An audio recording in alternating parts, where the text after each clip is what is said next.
Hello everyone. Been a while since I did YouTube videos.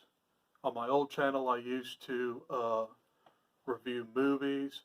I still will do that, but I recently got into reading, and as you see, we got Creepshow here, so this will be a Stephen King related video, and I just want to start off with this series. And today I'm going to rank all the books I've read so far by Stephen King from mildly disappointing to his best. Now, I haven't read all of his books, so you won't see some of your favorites on here, but I've read quite a few of his classics. So let's get started, shall we? We have 14 novels here, one short story collection. And the first book I would like to talk about is a recent read, and it is The Tommyknockers. Alright.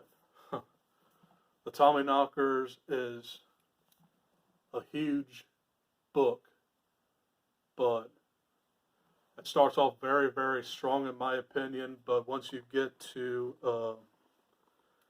the second half, you have literally about like 400 pages of it, and a lot of it is just repetitive, and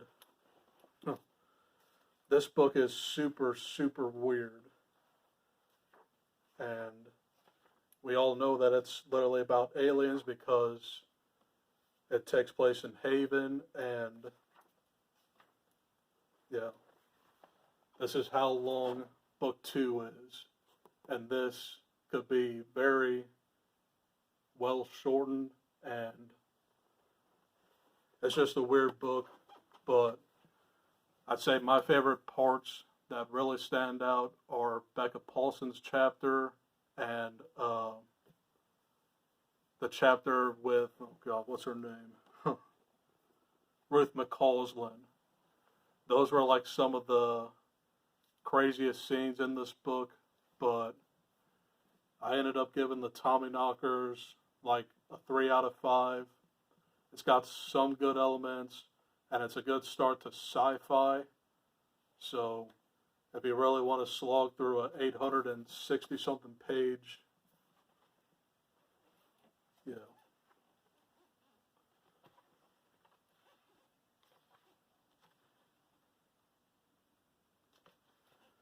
Yeah, my edition is 864.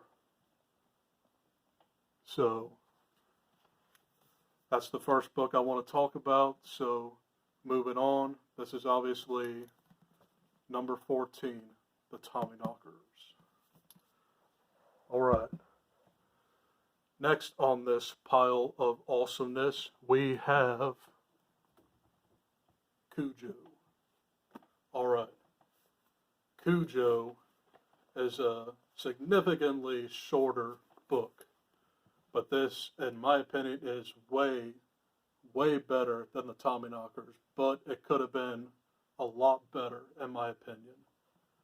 It doesn't even get to like the whole storyline until about like 210 some pages, and you know the storyline where the mother and son get trapped in a car by a rabid Saint Bernard, and the Saint Bernard just literally stalks them, and it's a really, really gruesome book, and very, very tragic, because I don't want to give any spoilers away to any of these books, but the ending to this is way different than the movie.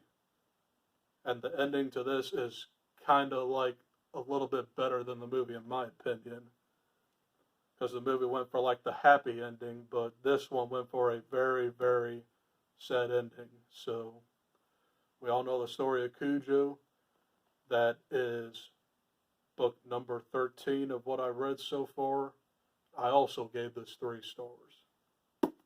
Moving on. Next up, we have his very first published novel, and we already know what it is, so Here's my copy. Carrie. All right. We all know the story of Carrie. It's she's a telekinetic teenage girl who is not very popular, and the girls in her gym class go really, really far one day, and she just loses her mind at prom, and we all know that it's a bloodbath.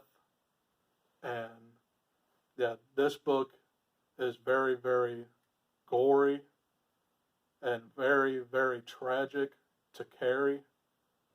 And this has to be like one of my favorite short reads.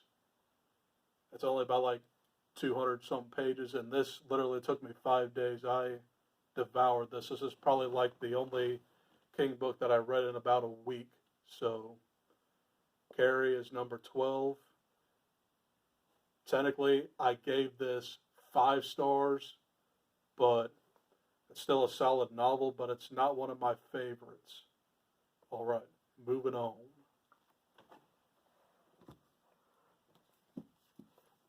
Next up in this pile of awesomeness is another recent reread. I read this in March, and it is The Girl Who Loved Tom Gordon. This was a very, very solid book. It's only about like 309 pages. It's about a girl who gets lost in the woods, and she's stalked by some creature, and the way to comfort her with her isolation is listening to a baseball game featuring her favorite pitcher, Tom Gordon, and she survives barely. Yeah, this is a very, very solid read, and this took me probably about like 2 or 3 weeks. But this was one of the books that I read with another book on this list that I'll get to eventually. So, that is The Girl Who Loved Tom Gordon. I know a lot of people don't talk about this book very often, but it is a very solid read. I gave this 3 stars. Okay. There we go. Next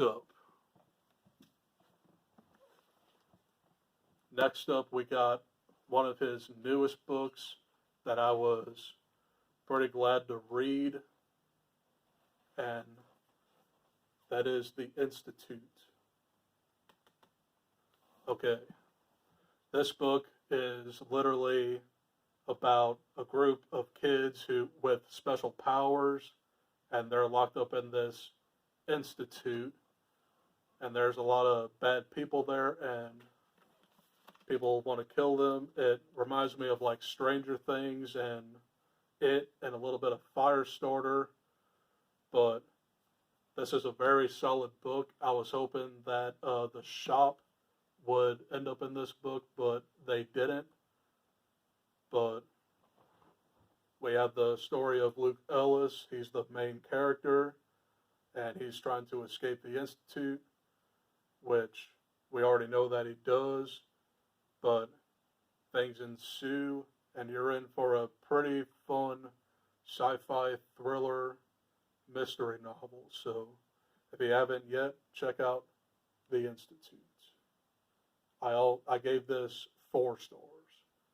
Moving on.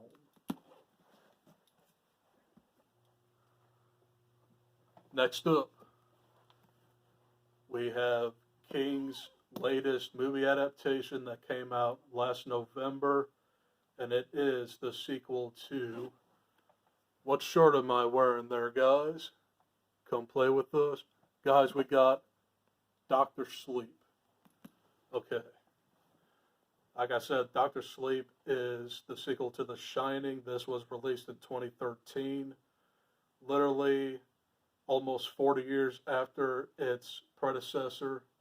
And this tells about the story of adult Danny Torrance, and he protects a little girl named Abra Stone, and she has the shining capabilities, and they both try to avoid the true knot, which is like a cult that feeds on shining power. And this book could have been a whole lot better. It could have like explored a little bit more of like the overlooked mythology, and it's a solid ghost story. But they added the cult, and I really did like this novel. But in my opinion, I think the movie could have been better, in my opinion. But it's still one of my favorite movies from last year. So we know what Doctor Sleep is. So pain purifies steam. All right, moving on. All right, next up, we have the very first short story collection I've ever read by him. I'm looking forward to reading more, but the very first short story collection I've read by the King of Horror is Night Shift. Okay. I know I said I wanted to include just novels, but I read this back in February with the Institute, and this has 20 terrifying tales of just anything. You have like the Children of the Corn. Sometimes they come back. You got Jerusalem's Lot. You have The Man Who Loved Flowers. The Ledge. Well, let me just show you the list of stories. Yeah.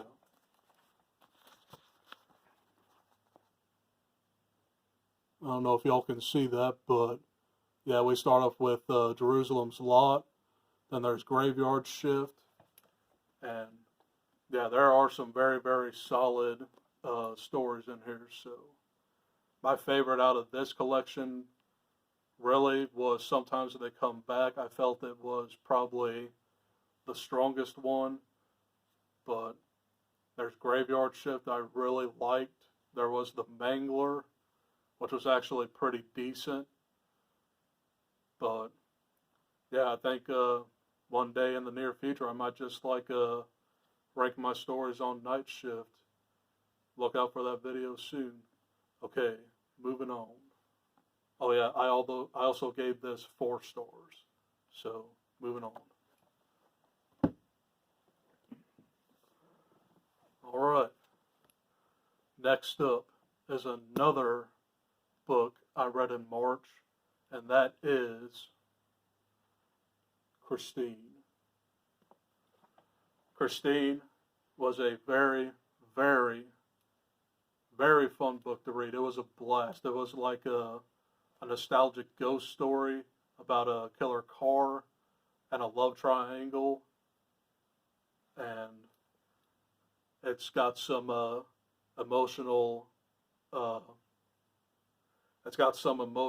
backstory to it, because we know that Arnie Cunningham like succumbs to Christine's lust, and he can never recover from what happens to him in the end, and ultimately it is his ultimate sacrifice. But yeah, Christine, very, very solid read, and very, very well done movie by John Carpenter, which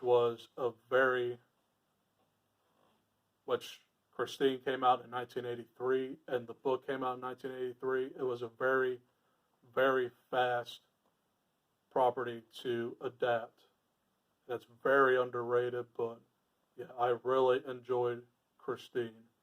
I gave this 4 stars though, because it is kind of slow at some parts. I mean, look how big this pup is. But yeah, that's Christine. Next up we have the very first book I read this year in January, and that is Firestarter. Guys, I love this book. It was a very, very fun book to read and very emotional to read at some times. It's one of his earlier novels. As you can see, like most of his novels are very early, like in the 80s and 70s. And I only have like one, two that are very modern. But anyway, so Firestarter tells the story of a little girl named Charlie McGee who is on the run from the government, uh, particularly the shop. It's a diabolical, you can like call it like CIA operative, and they hunt people with special powers. And she's on the run with her dad, and she befriends John Rainbird, which you think is actually a good guy, but he turns out to be like one of the nastiest villains I've ever read, because he was very manipulative to this poor little girl, and things erupt, and we get some fires started, and this is a very solid book that I don't hear a lot of people talking about. So that is Firestarter. I rated this 5 stars. Very good book. Moving on. Next up, we have another book that a lot of people really don't talk about, and it is one of his hard case crime books. I read Joyland. Joyland I read, this is one of the last books I read last year. I finished this in December. This was a very, very nostalgic murder mystery, and it's about like this group of kids who work at a haunted amusement park, and they try to uncover who killed a girl back about like 20 years ago. I think this was set in the 70s, if I'm not mistaken. And this is a very cool looking cover. And this was a very solid read. It kind of like had like Hardy Boys and Nancy Drew vibes to it. That's a very good coming of age story. So if you haven't yet, read Joyland. And this might be like one of my all-time favorites by him. I'm cracking down on, this is obviously like number 5, so I rated this 5 stars. So the other books I have on this list are going to be 5 stars, so let's knock them out. But number 5 is Joyland. Next up we have a very, very famous movie adaptation that had like the only Oscar that Stephen King adaptations ever won. And guys, I'm talking about Misery. Now we know that Kathy Bates won for Best Actress for Annie Wilkes, and we know that this is about Paul Sheldon. He is a writer who is about ready to finish his latest novel in the Misery franchise, and this book really picks up in the very, very beginning. He gets into a terrible car accident in the Rockies, and he's saved by his #1 fan. Turns out Annie Wilkes is not a woman that I would never be captured or taken care of by.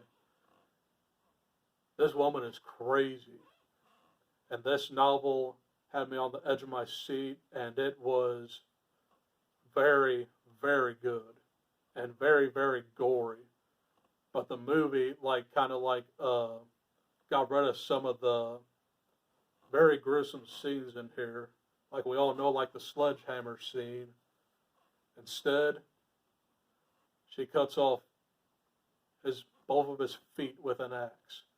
It's really terrifying and very isolated. So that's number 4 on my list, Misery. And like I said before, I gave this 5 stars. There's the cover.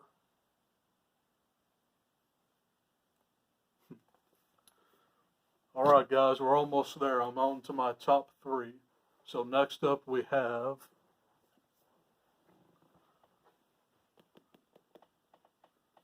Red Rum. Next up we have his third published novel, The Shining. Now, we all know the story of The Shining, and this was the very first Kink book I read, and this is a very, very solid ghost story. We know that Jack Torrance takes the position of caretaker of the Overlook Hotel during the winter, and it's just like a very, very big isolation novel with like a ghost story, and he just goes crazy. Now, as you can see, I'm wearing Come Play With Us. So you got the Grady twins, and of course you got Danny Torrance. So obviously this is like one of my all-time favorite movies and one of my all-time favorite horror novels. So I don't have to explain this one. Everybody knows The Shining. So that's number 3, and I gave this 5 stars. Alright, guys, we're almost there. We have our next one. The next book is probably like one of the biggest books I've ever read in my life. And we know what book I'm talking about. And we have it. Okay. So by the way, this is a pretty big honker. It's literally 11.51 on this edition, and this literally took me all last summer to read, and it's a very, very solid book. And we know that a lot of people give hate to those last few pages of the ending. And I know a lot of people hate this book because of that part, but you got 1,000 pages, and a lot of people complain about that part.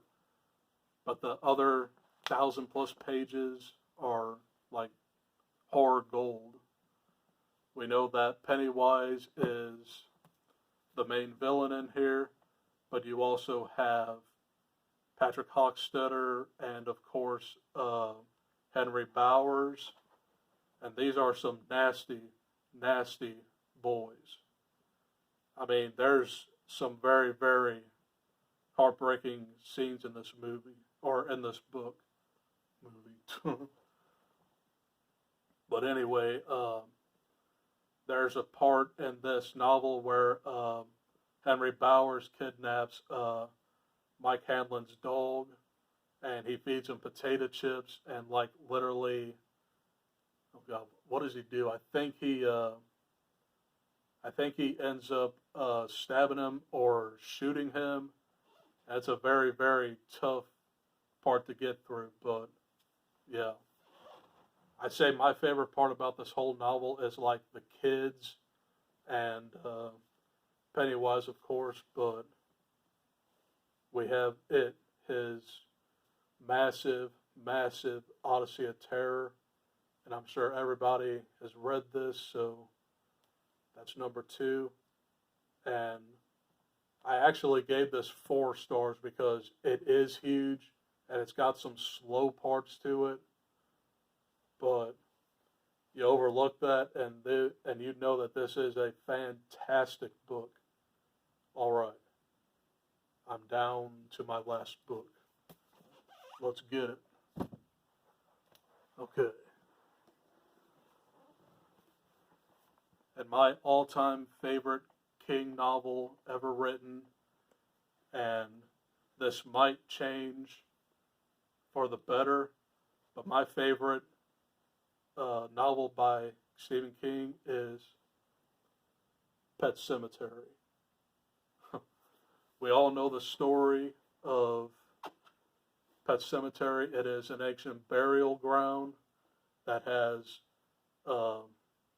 demonic powers and has some Native American lore to it. And there's parts of like the Wendigo in here, and I believe that the Wendigo actually has the power to raise the dead and make them murderous fools. But going into Pet Sematary, we already know that in the novel, this is the movie tie in addition to the 2019 remake. But anyway, in the novel and in the original 1989 movie, Gage is the victim to getting hit by a truck. And it's a very, very depressing, this is a very depressing book. Man, I couldn't even get through that second part, but I think the second part kind of like is the weakest part of this book. But yeah, the first and third half are probably like the best part of this book. That ending still terrifies me. I mean, we had the very last 3 words. That gives me chills. Darling, it said. We know that it was his wife who succumbed to Gage's fun and games, and the ending is very ambiguous. You don't know if Lewis survives or not, but you would assume that he died and he joined the family. But yeah, this is a very, very good book. So that's a very controversial thing to say, but I thought that the remake was pretty good too, but nothing beats the original. But guys, that is my very first Stephen King related video, and we have 14 novels here and 1 short story collection. And I know a lot of people have read these books, and I have a lot more content coming your way this summer. I'm open to not just do Stephen King related stuff. I've got another bookcase over there, hoping to like get some reviews going for you. And that's all I have to say about this video. So stay scared and have a good reading session, and drop some comments down below if you've read these books. Give me your rating and give me like your top 5.